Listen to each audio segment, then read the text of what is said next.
হলো সোদপুর স্টেশন, আর সোদপুর স্টেশনে খুলে গেল দুই ভাইয়ের দোকান, তাই তো? কেমন আছো? ভালো আছে, আপনি বলুন। আমিও খুব ভালো আছি। আর কতদিন হলো তোমাদের নতুন দোকান?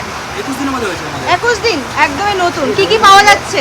আপাতত পোলাও আছে, ফ্রাইড রাইস আছে, আচ্ছা, বিরিয়ানি আজকে থেকে বিরিয়ানিও রাখছো নাকি? আজকে থেকে।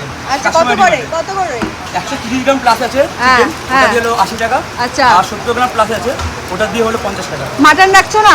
মটন আমাদের রাখছি না, একদম। কি কোনো কালার ইউজ করেছো? কোনো ফুড কালার নেই। আচ্ছা। বিরিয়ানির দোকানে কালার আছে। রান্না কে করছো, তুমি?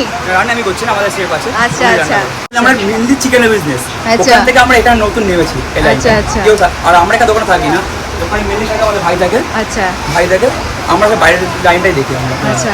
তো প্রতিদিন কত হাঁড়ি করে বিরিয়ানি পোলাও এসব ওরা যাচ্ছে? আমাদের অ্যাবাউট নতুন দোকান তো 15 কেজি করে আমাদের চলছে আমাদের। আচ্ছা আচ্ছা মানে ফ্রাইড রাইস পোলাও মিলে 15 কেজি করে আমাদের বেরিয়ে যাচ্ছে। আচ্ছা, এই এক আচ্ছা। খেপ হয়ে গেছে, বৃষ্টি কমলে আরেকটা খেপ ঢুকবে। আচ্ছা। 6টার সময়